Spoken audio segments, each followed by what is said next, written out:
jamais notre région n'a vécu une telle rentrée scolaire.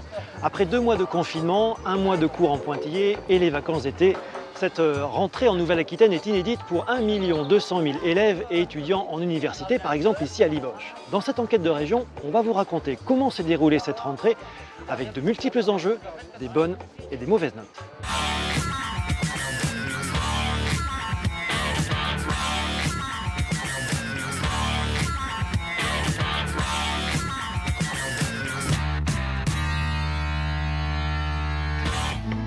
En Gironde, Samuel le collégien et Margot la lycéenne faisaient leur rentrée après 5 mois d'absence des bancs de l'école. Nous verrons comment ils se sont préparés à ce retour en classe dans ces conditions sanitaires inédites. En Haute-Vienne, c'est la rentrée des professeurs que nous avons suivie. Comme pour leurs élèves, cette nouvelle année scolaire est source d'interrogations, voire par moments d'angoisse. Ce que je crains le plus, c'est qu'on ait un cas déclaré, que ce soit dans l'école ou dans la classe, et qu'on soit obligé de repartir sur un confinement et de l'enseignement à distance. Jamais le CNED, le Centre national d'enseignement à distance, n'aura été autant sollicité pendant la période du confinement. Retour sur cette institution discrète qui a célébré, hasard du calendrier, ses 80 printemps cette année.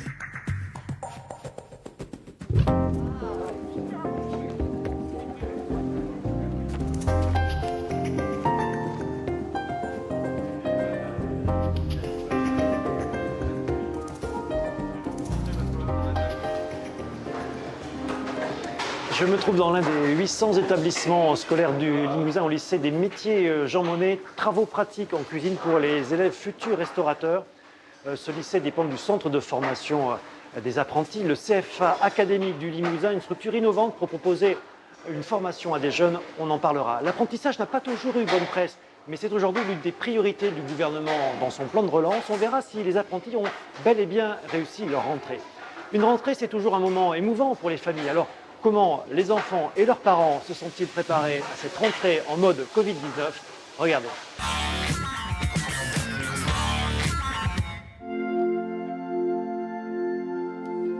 Quand l'été s'en va, il y a des signes qui ne trompent pas. En cette fin de mois d'août, la longue parenthèse du confinement et des vacances est sur le point de se refermer. Une étrange période que Samuel a vécu en partie replié dans sa bulle. J'ai passé beaucoup de temps ici. Ça faisait du bien d'être un peu tout seul pour composer. Pour composer, c'est trop bien. J'aurais pas fait de la musique, je pense que j'aurais pas pu, mais du coup, là, comme j'ai fait de la musique, c'était vraiment cool. Vraiment cool. Samuel est l'aîné d'une fratrie de 4 garçons. Leur chance, c'est d'avoir grandi dans une grande maison avec un jardin. Un joyeux huis clos familial. Renaud Bordery, leur papa, reconnaît que ce confinement imposé par la crise sanitaire ne fut pas de tout repos. À la veille de la rentrée scolaire, l'ambiance est encore vagabonde. Je suis au début des vacances, là. Je viens d'arriver en vacances. Franchement, là, pendant les vacances, j'ai pas travaillé du tout. Si, j'ai lu beaucoup, mais j'ai pas travaillé. Qu'est-ce qui t'a manqué le plus ? Adrien, C'est qui, Adrien ? mon ami. Je les trouve beaucoup plus forts que nous. Peut-être par leur insouciance, mais ils ont assuré. On a vécu quelque chose de très particulier. On ne savait pas où on allait, mais il y avait quelque chose ici, je trouve, au 15, là, à notre adresse, là, comme un peu un navire un peu prêt à affronter les tempêtes. Ouais. Il n'y a pas eu saturation. Je suis pas en disant chouette, c'est la rentrée, ouf. Cette année, pas du tout. Curieusement. Est-ce que toi, tu appréhendes cette rentrée, toi ? Comment tu vois le Covid, tout ça ? Ben, je sais pas trop. Bien. Bien ? Oui. Donc, il nous faut quoi ? Masque. Voilà. Puis quoi encore ? C'est bon ? Et ton frère, il m'a dit que des crayons de couleur, non ? Ah oui, moi aussi, crayon de couleur et feutre. Et du coup, lundi, comme on est en Q2, La famille Bastier s'apprête elle aussi à renouer le fil de son histoire. Marie tente de rassurer ses 2 filles qui vont enfin retrouver le chemin du collège. Mathilde rentre en 6e, Margot en 3e. L'école à la maison, c'est donc bientôt fini, pour le plus grand soulagement de la maman.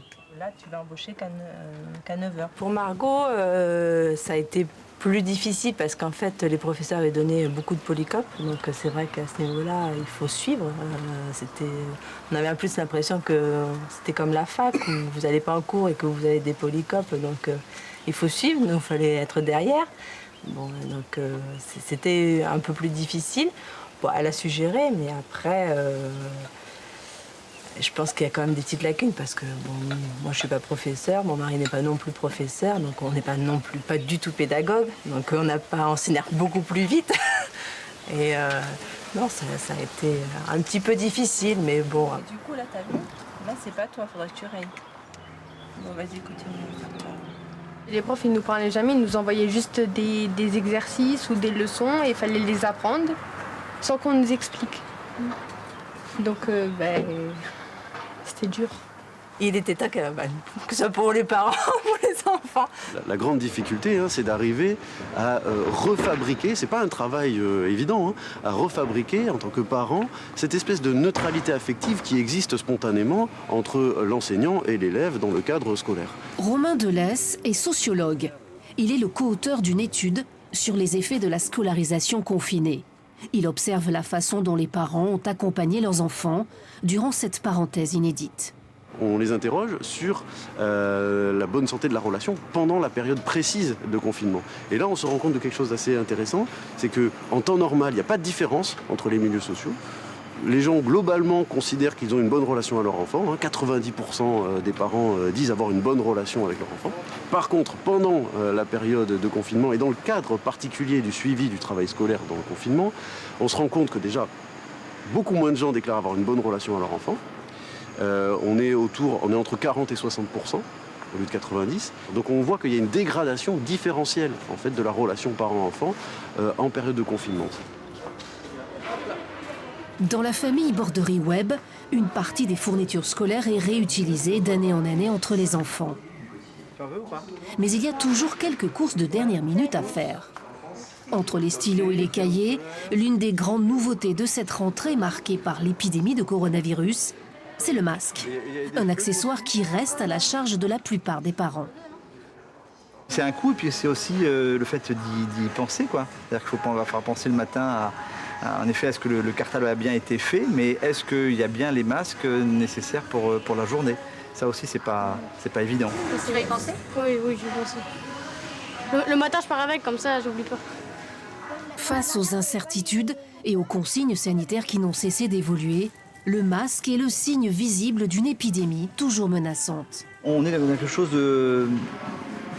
On ne sait pas où on va. Donc c'est surtout ça que je trouve le plus difficile. Et on a l'impression que les choses, on les apprend au jour le jour, il faut faire ci, puis après il faut faire ça. Donc du coup, on ne sait plus trop où on va.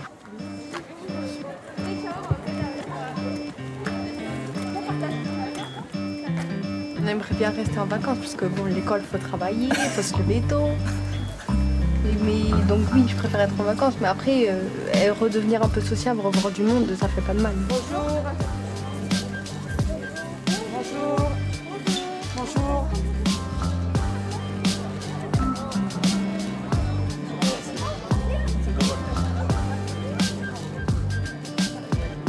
Je suis venu une fois pour poser mes manuels, mais non, je ne suis pas revenu pendant 6 mois au lycée.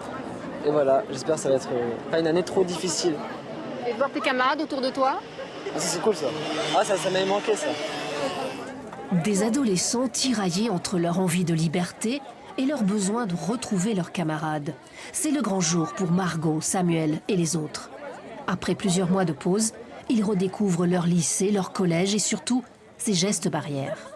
Dans chaque classe, dès que vous entrez, réflexe, le gel. Comme dans les magasins rue Sainte-Catherine, quoi. Voilà, même réflexe.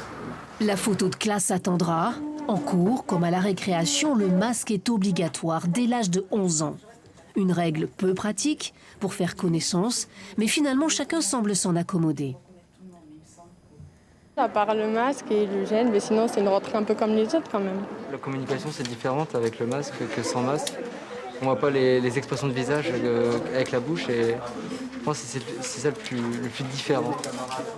Le défi est sanitaire, mais il est aussi pédagogique, car le risque d'échec scolaire est réel après une si longue rupture dans l'apprentissage. En AP, donc c'est l'accompagnement personnalisé, on fera un travail bien spécifique sur apprendre à apprendre. Donc aussi pour réactiver tout ce qui n'a pas forcément été fait, pour mieux les préparer à un deuxième confinement, à pouvoir mieux travailler en autonomie. Favoriser la prise d'initiative et la réflexion, c'est important. Mais la classe joue aussi un rôle bien particulier. Durant le confinement, les sociologues se sont aperçus que pour beaucoup d'enfants, il était difficile de travailler seul. L'école à la maison, une situation inconnue à laquelle les parents ont dû faire face tant bien que mal. On s'est rendu compte qu'en fait, le savoir scolaire se perd de sa linéarité une fois qu'il est présenté sur des supports, sur des plateformes numériques. C'est-à-dire qu'en cours, l'enseignant fait la leçon, puis guide l'élève vers l'exercice. Sur une plateforme numérique, l'ensemble des contenus pédagogiques apparaissent simultanément, souvent sous forme de mosaïque. Et donc il revient finalement à l'élève de reconstruire la cohérence du savoir scolaire. Et ça, on se rend compte que c'est vecteur d'inégalité, puisque dans certains milieux sociaux, on le fait très spontanément, très facilement, et dans d'autres, c'est beaucoup plus difficile. À un moment, l'institution est là aussi pour donner une égalité des chances à tous, et donc on part du constat. Quand certains n'ont pas forcément le même accompagnement, les mêmes chances à la maison, on est là pour essayer de compenser et d'accompagner. Je pense que ça nous remet bien au cœur de notre métier, et c'est ça qui est chouette. Quels effets positifs ou négatifs le confinement aura-t-il produit sur la scolarité des élèves? Il est encore trop tôt pour le dire. La rentrée reste en tout cas un véritable rite de passage, peut-être encore plus en cette période d'incertitude sanitaire.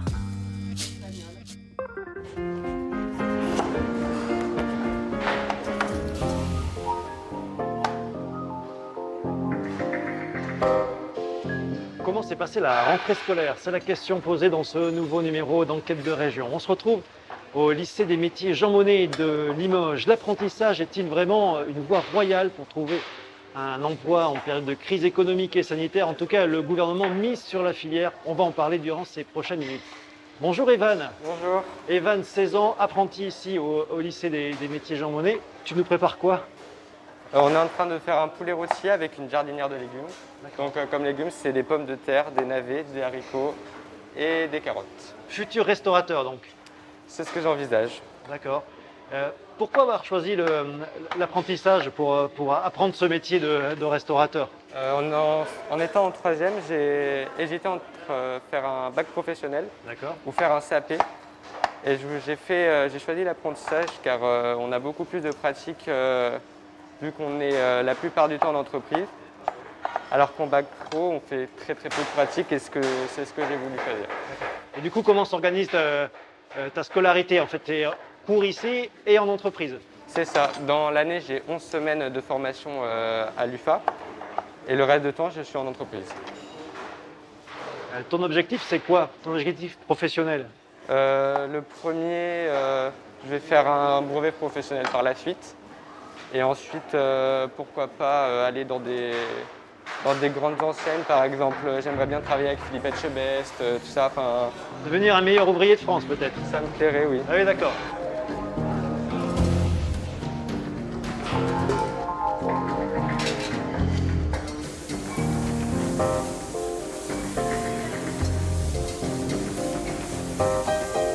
Alors, le lycée des métiers Jean Monnet de Limoges est donc rattaché au centre de formation des apprentis du Limousin, le CFA académique. Une innovation, on va en parler avec son directeur. Bonjour Olivier Aura. Bonjour. Merci d'être avec nous. D'abord, en quoi l'apprentissage serait gagnant-gagnant pour un jeune et son employeur? C'est gagnant sur 2 points.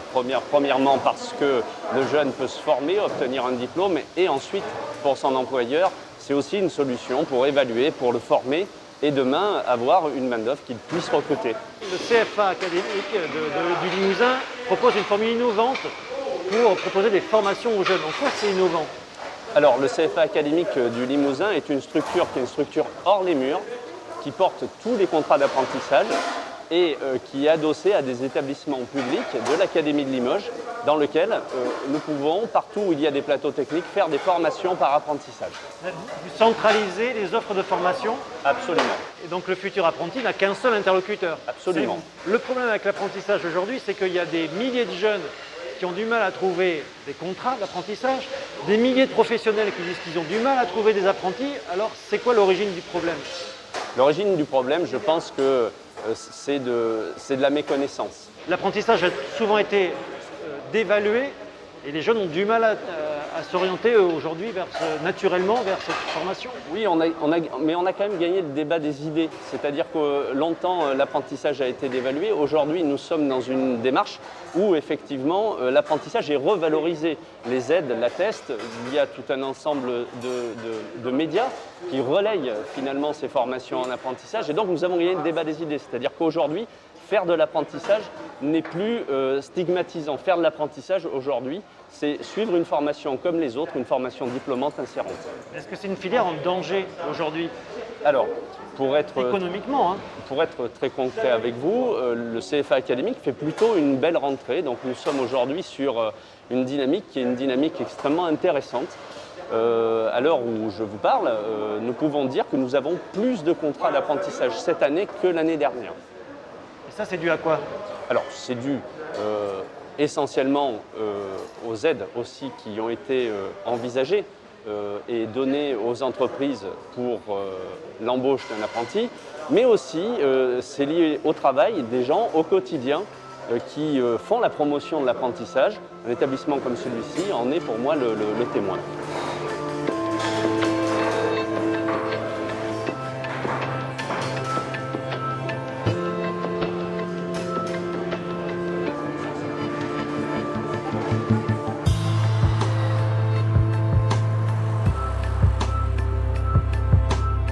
Nous sommes à présent à une vingtaine de minutes de route de Limoges, à Bosmy-l'Aiguille. La Table des Faubourgs, le restaurant d'Emmanuel Basso, est aussi l'autre salle de cours, entre guillemets, de notre apprenti cuisinier Evan. C'est là qu'il a son contrat d'apprentissage et on va les rejoindre.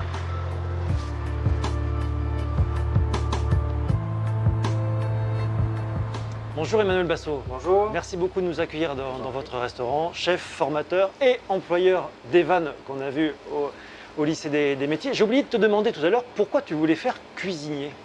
C'est un métier qui me passionne depuis tout petit, depuis mes 3-4 ans. Je fais de la cuisine avec mes parents et j'adore ça. Et c'est forcément le meilleur chef. Oui.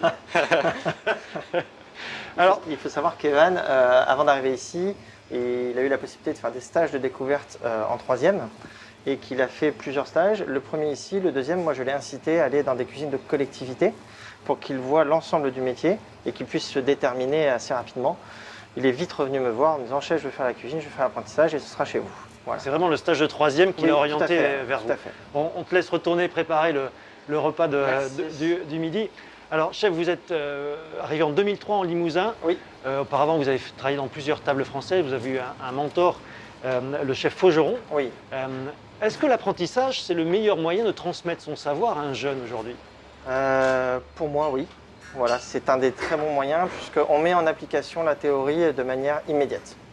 Donc, l'expérimentation permet effectivement d'aborder l'erreur sous le prisme, je dirais, tu vois bien, ça ne marche pas, et pourquoi ça ne marche pas, et on refait ensemble, et la fois d'après, ça fonctionne. D'accord. Et aujourd'hui, avec la crise économique qui touche le secteur de l'hôtellerie-restauration, est-ce que c'est un risque financier de prendre un apprenti? Non, non, non, non. C'est jamais un risque financier de prendre un apprenti, hormis des très petites structures. Mais aujourd'hui, l'apprentissage, il faut absolument le continuer, l'entretenir.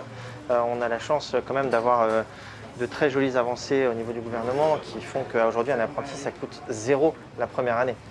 Donc, ce n'est pas un risque. Le seul risque qu'on prend, c'est de mal transmettre.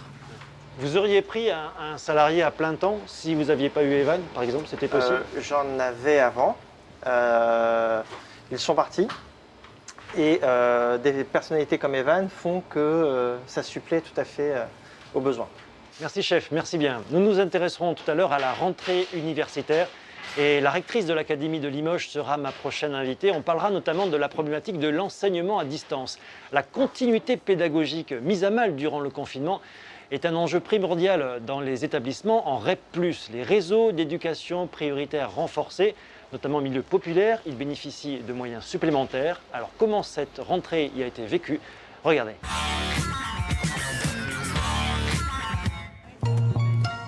Bonjour. Entrez, entrez, bonjour. Allez-y, entrez, entrez, entrez. Bonjour, ça va? T'es encore là, tu reviens finalement? D'accord. Bonjour. Oh, je vous reconnais à peine, mais je vous reconnais quand même. C'est une rentrée particulière pour les 153 élèves de l'école élémentaire du Vigenal à Limoges. Certains ne sont pas revenus depuis le début du confinement, quelques-uns ont décroché, les autres ont fait comme ils pouvaient, l'école à la maison. Pour toutes les familles, c'est l'inquiétude d'une rentrée soumise à l'évolution de la situation sanitaire. Une rentrée dans l'inconnu.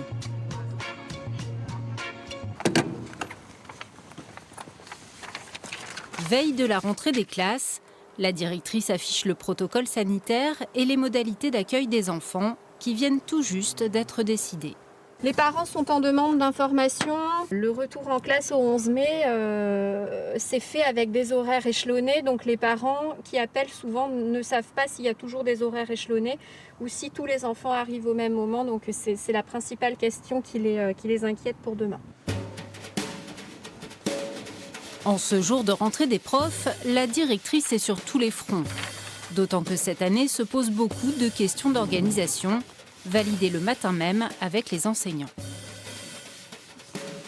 Ce qui complique la rentrée aussi, c'est que par exemple, les récréations ne sont pas en un seul service, mais en deux, pour qu'il n'y ait pas tous les enfants en même temps dans la cour de récréation. Donc du coup, c'est assez compliqué de se mettre d'accord sur qui va en récréation à quelle heure et ensuite qui surveille quand. Ça nous met des complications organisationnelles dont on aimerait se passer évidemment, mais bon, là on n'a pas le choix, donc on compose avec tout ça. Autre décision à prendre cet après-midi-là, faut-il maintenir les ateliers qui mélangent plusieurs classes? Qu'est-ce qu'on peut prévoir éventuellement comme aménagements spatiaux et aussi comme modalité de circulation pour permettre que ces ateliers aient lieu sans qu'on soit dans une situation de brassage? On peut faire un seul qui descend en bas et on tourne dans ce sens. Oui. Ça ne me paraît pas en contradiction avec les préconisations du protocole en tout cas. Le protocole, il est assez sibyllin parfois et donc du coup il est sujet à interprétations diverses. On peut entrer dans un tout ultra, sécuritaire et ultra sanitaire et puis tenir compte des éléments de ce protocole qui suggèrent qu'une souplesse est possible. Un protocole néanmoins assoupli par rapport à la période de post-confinement. Cette enseignante de CM1 réaménage sa classe pour la rentrée. Il est permis en fait dans le protocole que si la distanciation physique d'1 mètre n'est pas possible en classe, un même groupe de classe ne la respecte pas obligatoirement. Et avec une vingtaine d'élèves dans une classe, on peut difficilement mettre 1 mètre de toute façon entre chaque élève. L'objectif affiché de cette rentrée est d'accueillir à nouveau tous les élèves à l'école, quitte à sacrifier certaines précautions sanitaires. Mais ce n'est pas non plus un retour à la normale, loin de là. L'épée de Damoclès est bien pesante. Ce que je crains le plus, c'est qu'on ait un cas déclaré, que ce soit dans l'école ou dans la classe, et qu'on soit obligé de repartir sur un confinement et de l'enseignement à distance. Car le confinement a laissé des traces. Après les tâtonnements de l'école à la maison, les parents ont été plus nombreux cette année à inscrire leur enfant au dispositif école ouverte la semaine précédant la rentrée. Ça a été compliqué. On a fait des cours à la maison, par Internet et tout, mais quand même, elle avait quelques difficultés et surtout, ça y a fait du bien de avant une semaine un peu avant de repartir et tout. Allez, on y va! On y va! Ce stage de remise à niveau est organisé au collège de proximité. Les enfants portent donc le masque. Les impressions qu'on avait eues le premier jour. Habituellement réservé aux élèves en difficulté, il a été élargi cette année à tous les CM1, CM2 de l'école sur la base du volontariat. Naomi, est-ce que tu penses pouvoir le déplacer ou est-ce que ça te paraît difficile? Non, on ne peut pas le déplacer. On ne peut pas le déplacer et ça paraît difficile de le supprimer. Donc est-ce que c'est un complément circonstanciel? En raison de la crise sanitaire, c'est... Tous les éléments de programme qui devaient être pourvus à partir de la période 4, c'est-à-dire la mi-mars jusqu'à la mi-mai, là, il y a un trou. Et ensuite, lorsqu'on a repris la classe, c'est pareil. L'enjeu, ça a été de redonner confiance, de reprendre une dynamique de travail et donc de conforter ce qui était déjà fait plutôt que de partir dans du nouveau parce que là, ça aurait été trop lourd. Et dans cette école, classée en réseau d'éducation prioritaire renforcée, les écarts se sont creusés. Parents non francophones, familles nombreuses, connexion Internet capricieuse, tout le monde n'a pas été logé à la même enseigne. Ça a été compliqué de travailler pour toi pendant le confinement? Oui, parce que quand ils écrivent la consigne, c'est pas comme les profs ils expliquent en fait. Donc c'est un peu plus dur. Je me déconcentre beaucoup. Donc c'était plus difficile de travailler à la maison? On n'a pas pu apprendre des choses qui étaient prévues pendant le confinement. Mais après on a rattrapé un peu dans cette semaine de stage. Ah voilà, je pense Nathanaël que tu n'es pas dans le bon groupe. Il va falloir que tu rejoignes maîtresse Marie. En temps normal, le jour de la rentrée des classes à l'école du Viginal, les parents peuvent accompagner leurs enfants dans les classes. Si les parents d'élèves peuvent venir me voir. Cette année, ce n'est pas possible. Merci d'être venus masqués, tous. Si vous souhaitez entrer dans l'école, il faudra être masqué aussi et il faudra me contacter parce que ça ne pourra se faire que sur rendez-vous. C'est une école où on a classiquement à la rentrée quand même beaucoup de parents qui viennent, mais je crois que cette année on en avait encore plus. Donc on voit que c'est une rentrée qui suscite des interrogations, des doutes, voilà. Des parents parfois inquiets, mais aussi rassurés de retrouver un quotidien plus normal. Moi, je suis très contente de reprendre le rythme. Voilà, on a besoin.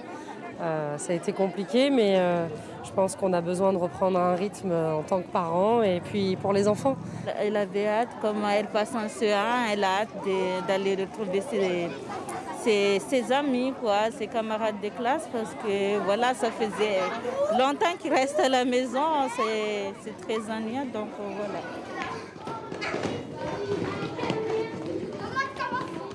En classe aussi, ce premier jour est bien différent. Votre année de CE2, elle a été très particulière. Pour Lucas, par exemple, qui n'est pas du tout revenu à l'école, ça fait 6 mois sans classe. Cette année, à côté des traditionnels petits jeux de présentation, il faut parler des gestes barrières. Ces super pouvoirs, c'est de se laver les mains au moins 6 fois par jour. D'abord, on passera moins de temps dans la récréation à cause du lavage de mains et on ne pourra pas rester très près dans la récréation. C'est pas vraiment embêtant. Parce qu'en même temps, c'est vrai, il faut faire ça plus souvent pour se protéger. Le coronavirus a été dur cette année et je ne voudrais pas que ça recommence. Ça t'inquiète? Oui. Véritable angoisse pour certains, simple source de contraintes pour d'autres, le coronavirus fait désormais partie de la vie de ces enfants. Une génération qui a déjà adopté ces gestes comme une nouvelle normalité. On espère finalement, tout n'est pas acheté dans cette crise. On a des bonnes habitudes qui ont été prises, comme le lavage des mains. On espère que pour eux, ce sera aussi quelque chose qui perdurera sans toute la psychose qui est à côté. À ce jour, nul ne sait comment se déroulera l'année scolaire, à quel point elle risque d'être perturbée.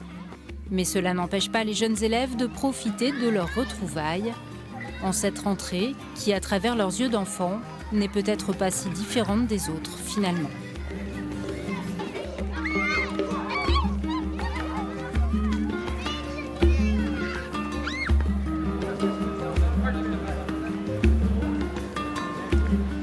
On se retrouve pour la suite de cette enquête de région et cette question, comment s'est déroulée la rentrée scolaire en Nouvelle-Aquitaine? Notre région, ce sont 3 académies, la plus grande, celle de Bordeaux, la plus petite, celle de Limoges, où l'on se trouve aujourd'hui, environ 102 000 élèves et 17 000 étudiants en université. Bonjour Anne-Laude, merci de nous avoir rejoints. Vous êtes rectrice de cette académie de Limoges. Le confinement a créé une problématique de distanciation entre le professeur et les élèves. L'éducation nationale estime que 4% des élèves ont décroché pendant cette période. Comment comptez-vous aujourd'hui lutter contre les effets de ce décrochage, concrètement? Alors, on a fait plusieurs choses. Déjà, pendant l'été, et donc, on avait mis en place ce qu'on a appelé les vacances apprenantes, qui étaient des dispositifs où les élèves pouvaient à la fois être dans un espace ludique, mais aussi apprendre autrement. Ensuite, au moment de la rentrée, on fait des tests de positionnement et on évalue, quel est le niveau de chaque élève. On évalue absolument les élèves et à partir de là, on va pouvoir mettre des dispositifs d'accompagnement personnalisés en place. Et ça, vous avez des moyens humains pour le faire? Oui, on a des moyens humains, par exemple, Devoir fait, qui est un dispositif d'accompagnement au collège, de la 6e à la 3e.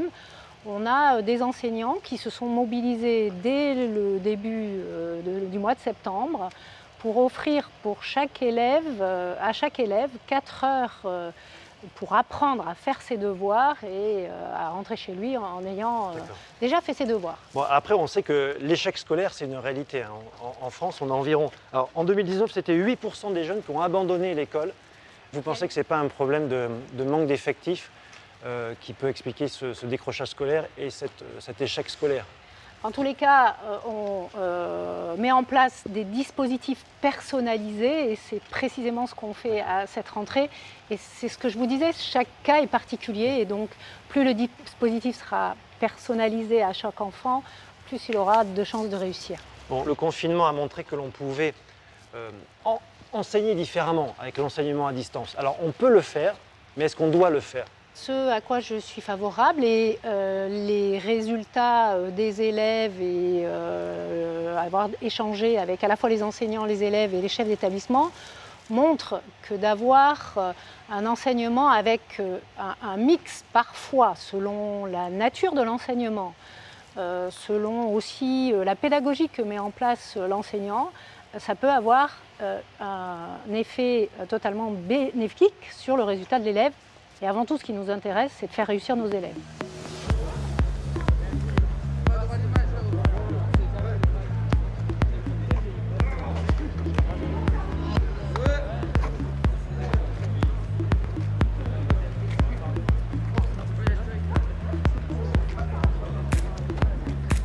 Je suis à présent sur le campus universitaire de Limoges. Limoges, l'une des villes universitaires les moins chères de France, notamment en raison des prix du logement.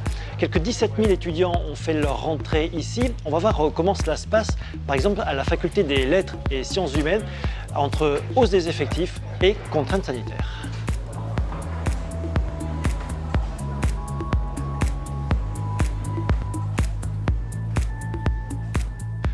Bonjour à tous les trois, merci de nous avoir rejoints. Jordan, Claire, Clara, vous êtes étudiants ici dans cette université de Limoges. Il y a des situations galères? Avec la situation sanitaire actuelle, beaucoup d'étudiants n'ont pas eu d'emploi, n'ont pas eu de stage. Parce que notamment, tous les secteurs les plus touchés, c'était des secteurs qui recrutaient beaucoup d'étudiants, par exemple dans le tourisme. Il faut savoir qu'on a énormément de boursiers à Limoges, plus que la moyenne nationale. Et aujourd'hui, à la rentrée, on a énormément d'étudiants qui demandent des aides ponctuelles au Crous, qui vont solliciter les services sociaux. Même de l'aide alimentaire, parfois aussi? De l'aide alimentaire, par exemple. Il faut savoir qu'à la rentrée, ici, a été mis en place des tickets services. C'est un système de bons d'achat, par bon d'achat de 100 € donné par le Crous, qui peuvent aider les étudiants à acheter de l'alimentation, mais aussi à acheter des masques. Comment aujourd'hui vous vous sentez en tant qu'étudiante? Eh bien, à la fois, Je suis contente, je sais que je ne suis pas la seule, d'avoir repris vraiment dans les bâtiments la fac en présentiel avec les camarades, les professeurs. Parce que vraiment, pendant le confinement, ça peut manquer beaucoup, ce lien, et qui fait perdre beaucoup de motivation et fait décrocher beaucoup d'étudiants et d'étudiantes. En plus de la fracture numérique qui peut exister, parce que tout le monde n'est pas équipé d'une bonne connexion Internet, d'un ordinateur qui fonctionne et d'un environnement de travail approprié. Mais on entend partout dire qu'il faut s'éloigner d'un mètre. Voilà. Mais en fait, on se rend compte que c'est très difficile parce que déjà, et c'était déjà le cas avant, mais c'est encore plus problématique maintenant, on a souvent cours dans des salles où en fait, il n'y a pas assez de place pour tout le monde. Donc il faut aller chercher des chaises dans d'autres salles. Et en fait, on est tous entassés à 35, 40. Et voilà, c'est pas super. On se dit que si on suit des cours à distance une bonne partie de l'année, que peut-être qu'on va banaliser des cours pour que ce soit plus simple au niveau organisationnel. Est-ce que nos diplômes, pour les employeurs, auront autant de valeur que ceux des années précédentes? J'espère que ça ne changera rien à ce niveau-là. Mais dans tous les cas, nous, c'est une inquiétude qu'on a, je pense. On voit ces normes qui les éditaient et qui font jurer comment? Eh bien, en se référant à ce qui constitue leur croyance. Donc, ils expliquent généralement les épidémies qui s'abattaient sur eux.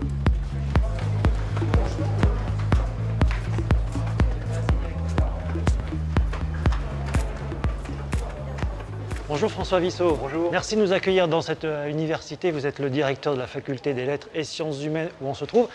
Votre cours magistral vient de se terminer, un cours en présentiel. Toutes les facultés n'ont pas fait ce choix-là. Par exemple, l'Université Montaigne à Bordeaux a renvoyé les étudiants chez eux.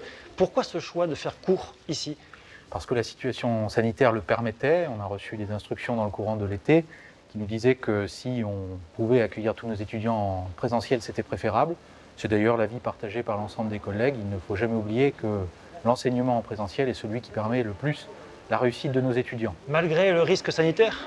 Il y a un risque, nous avons pris des mesures pour nous en prévenir, mais nous ne pouvons pas sacrifier le futur de nos étudiants, qui est aussi celui de notre pays, dès lors que nous considérons que le risque est raisonnable.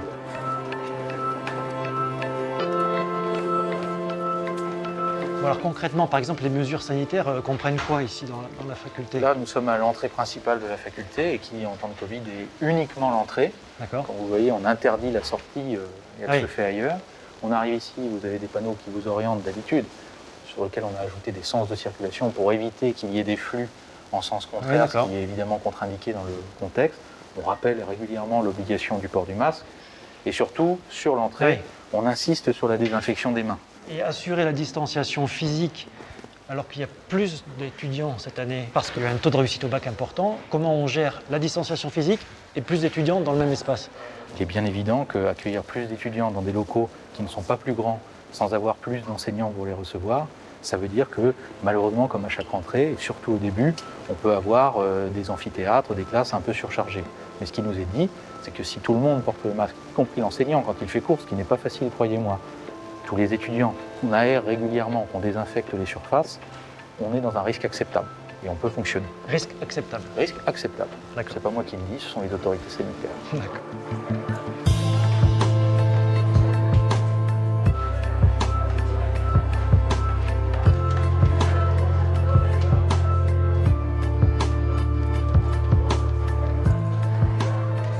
Bon, François Vissot, on se retrouve à l'extérieur de la faculté.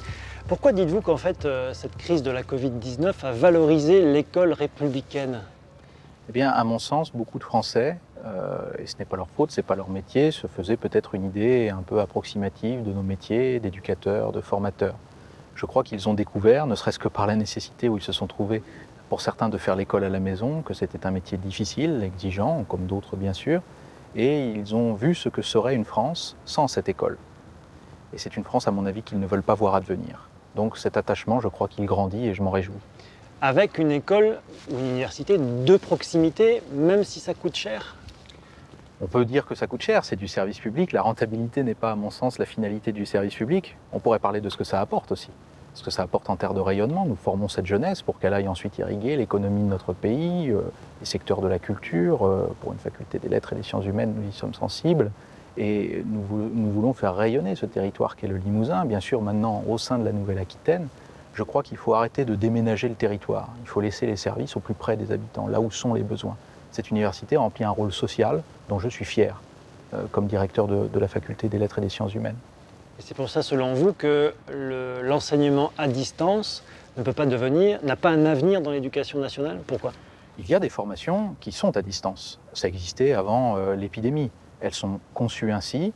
Les enseignements, les exercices d'application sont pensés de cette manière. Nous faisons de l'enseignement en présentiel.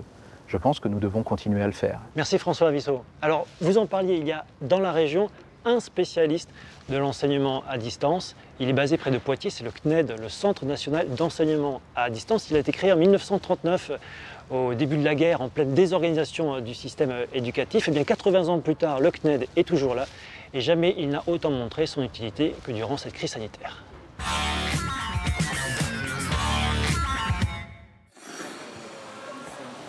Pour Maëlys, les cours se passent d'abord à la patinoire de Poitiers. 13 heures par semaine sur la glace, auxquelles s'ajoutent 8 heures de préparation physique.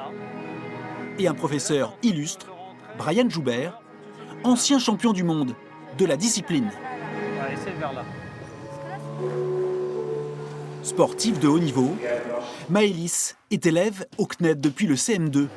À 14 ans, elle suit cette année le programme de 3e avec assiduité. En français, je vais avoir mon prof de français, je vais lui envoyer mes contrôles et il va me répondre par mail. Et c'est comme ça pour chaque matière. Je ne le vois pas, je ne sais pas du tout qui c'est. Juste des fois, il m'envoie des messages vocaux, donc j'entends juste sa voix.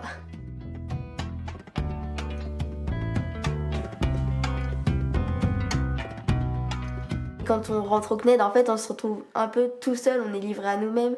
Mais c'est ce qui est au fond, c'est ce qui est bien parce que ça nous apprend à être autonome. Depuis 1988, le CNED est implanté sur le site du Futuroscope. Une histoire débutée bien plus tôt, il y a plus de 80 ans. Le Centre national d'enseignement à distance permet aux élèves qui ne peuvent se rendre en classe de suivre une scolarité. De la maternelle au lycée, 70 000 élèves y sont inscrits. Et cela, c'était à Saint-Nazaire. 400 personnes, un tiers des agents du CNED, travaillent sur le site du Futuroscope. Parmi les missions assurées, l'élaboration de certains contenus. Ici, des ingénieurs pédagogiques planchent sur les spécialités nées de la réforme du lycée. On conçoit les cours pour qu'ils soient adaptés à un apprentissage à distance. L'enseignement à distance, ce n'est pas du tout la transposition numérique de ce qui se passe en présence en classe. Donc on doit pouvoir mettre l'élève en activité pour qu'il puisse actionner ses connaissances, ses compétences, tester sa compréhension. Le 12 mars dernier, pour le CNED, le temps s'est arrêté quelques minutes avant que l'histoire s'accélère. Dès lundi et jusqu'à nouvel ordre, les crèches, les écoles, les collèges, les lycées et les universités seront fermés. Les établissements scolaires ferment leurs portes. Le CNED est appelé par l'État à prendre le relais et soutenir les enseignants. La plateforme Ma Classe à la maison s'invite alors sur les écrans des élèves de tout le pays. À Niort, Elliot Morisseau a vécu le confinement dans l'appartement familial. 3 mois rythmés par le travail personnel et les cours en classe virtuelle, par écran interposé. Le fait qu'on soit à 25 dans une classe virtuelle, ça prend du temps au prof de comprendre. C'est compliqué pour lui, c'est compliqué pour nous d'être concentrés et qu'il explique vraiment à travers un écran, de l'entendre débiter. C'est pas facile, alors qu'en classe, il y a du présentiel, il y a un peu plus de contact et c'est vrai que c'est plus intéressant, quoi. En septembre, Elliot a repris le chemin du lycée de la Venise Verte. Élève de terminale, il a retrouvé ses camarades et ses professeurs, presque comme avant. Utiliser soit de l'oxygène lourd, soit de 6 CO2 plus 6 H2O permettent de produire une molécule de glucose. Simon Tournery est enseignant en sciences et vie de la Terre. Au printemps dernier, comme ses collègues, il découvre l'éducation à distance. Depuis longtemps, il utilise Internet pour mettre ses propres contenus à disposition des élèves. Avec le confinement, il va expérimenter l'outil classe virtuelle du CNED. Quel est votre retour sur ce que j'ai pu vous proposer pendant la période de confinement avec la classe virtuelle? On pouvait séparer des groupes d'élèves de 2, 3, 4 personnes, enfin comme on voulait. Et nous, on pouvait parler entre nous.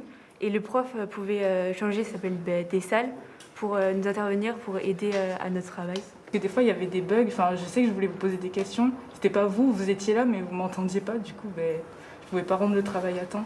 Quand je prends l'exemple de l'SVT, c'était bien parce qu'il y avait un site et il y avait plein de... Enfin, c'était bien expliqué et tout, et vous étiez là pour nous. Du coup, en SVT, c'était assez simple de s'y mettre. Plusieurs mois après le confinement, beaucoup d'enseignants ont fait le bilan du travail accompli, avec la perspective de vivre peut-être encore l'enseignement à distance. Cette dimension sociale des échanges élèves-élèves et prof-élèves, c'est quelque chose qui n'existe pas, même en étant hyper connecté. Si on repart demain pour 3 mois de confinement, on va remettre en place des palliatifs, mais on est quand même sur un enseignement qui est diminué puisqu'on n'a pas cette dimension sociale. Donc on va faire des choses et puis on va continuer les apprentissages. Alors est-ce qu'ils seront aussi rapides et aussi efficaces que ceux qui sont en présence? Moi, j'y crois pas.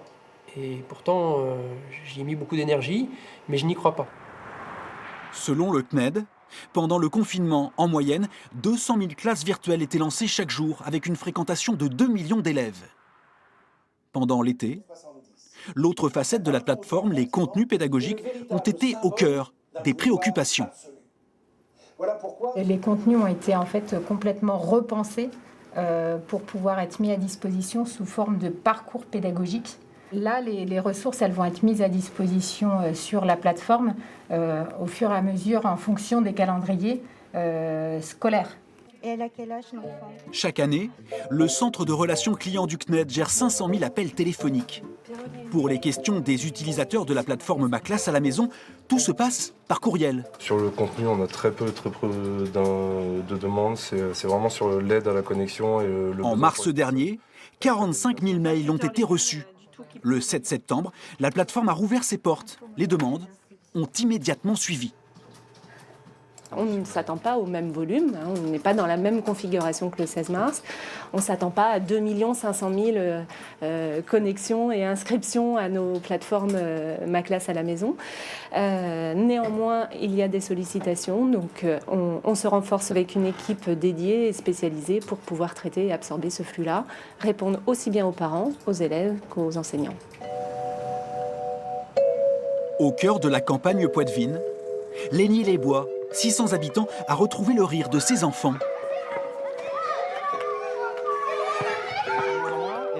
Antoine Masse enseigne à 18 élèves de CM2. Ça fait des semaines qu'ils attaquent Athènes et les Athéniens les repoussent sans arrêt. Maya. Et j'ai usant d'un stratagème déloyal, entraîna mon fils dans un piège auquel le pauvre enfant ne pouvait de... En cet étrange mois de mars, ici aussi, les instituteurs ont dû apprendre à partager leur savoir différemment. Antoine Masse, lui, a dû composer avec les difficultés avant de se réinventer. Les serveurs étaient complètement saturés début mars. Ça a duré plusieurs jours.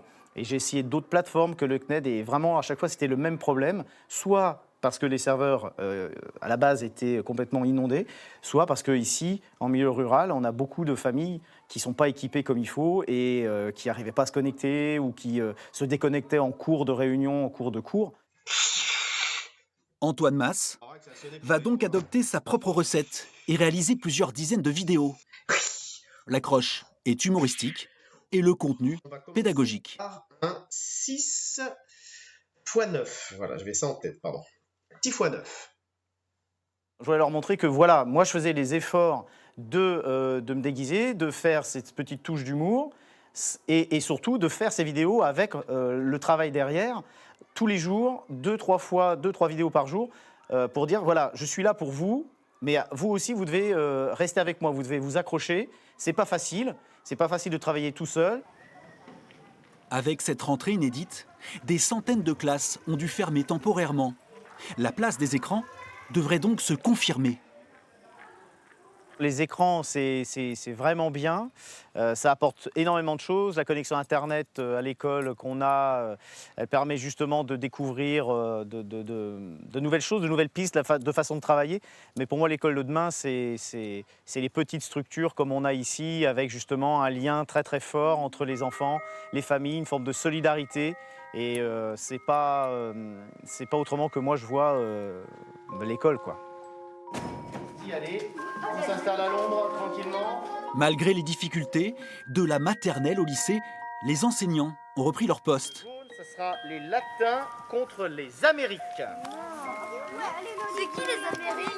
Et plus que jamais, la crise sanitaire aura révélé leur rôle indispensable.